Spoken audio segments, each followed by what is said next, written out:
నేను బోర్డు మీద ఏదో రాస్తున్నానో ఏం రాస్తున్నానో మీకు ఏమనిపిస్తుందో నాకు చెప్పాలి. దీన్ని చూస్తే ఏమనిపిస్తుంది?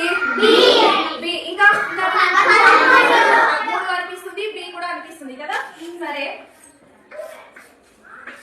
ఇప్పుడు ఏమనిపిస్తుంది దీన్ని చూస్తే? అంటే ఇప్పుడు ఇది బి లాగా కనిపిస్తుంది కదా. ఓకే,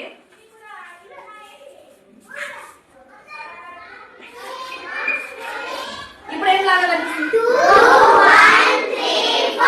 2 1 3 4 అంటే ఇప్పుడు నంబర్ లాగా కనిపిస్తుంది. ఇంతకుముందు బి లాగా అనిపించింది, ఇప్పుడు నంబర్ లాగా కనిపిస్తుంది. ఎందుకు అలా కనిపించింది అంటే మన పక్కనున్న వాటిని చూసి ఇదేంటో మనం చెప్పగలిగాం.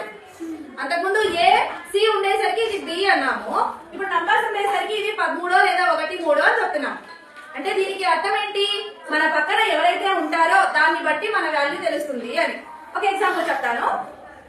ఒక బ్యాచ్ తిక్క తిక్క కటింగ్ చేయించుకొని పిచ్చి పిచ్చి డ్రెస్లు వేసుకొని చిల్లరగా తిరుగుతుంది. వాళ్ళని ఏమంటారు? అదే బ్యాచ్ లో ఒక అబ్బాయి షూట్ వేసుకొని ఉన్నాడు. వాడిని చూసినా ఏమనుకుంటారు? అని పోకిరి అనుకుంటారు. ఎందుకనంటే వాడు ఉన్నది పోకిరి బ్యాచ్ లో కదా. కాబట్టి మనం ఎప్పుడైనా సరే మనం ఎవరితో సహవాసం చేస్తామో వాళ్ళ వల్ల మన విలువ అనేది ఉంటుంది. మనము మంచి వ్యక్తిత్వం ఉన్న మనుషుల దగ్గర సహవాసం చేసినాం అనుకోండి, మనల్ని కూడా మంచి వ్యక్తిత్వం గల మనిషి, మంచి మనిషి, మంచి వ్యక్తి, మంచి విలువలు గల మనిషి అని అనుకుంటారు. అలా కాకుండా మనం కూడా అలా పోకిరి వేదలతో ఉంటున్నాం అనుకోండి, మనం ఒకవేళ మంచిగా ఉన్నా సరే మనల్ని కూడా ఏమనుకుంటారు? పోకిరి లాగే చూస్తారు కదా. కాబట్టి మన సహవాసాలు ఎప్పుడు ఎలాంటి వారితో ఉండాలి?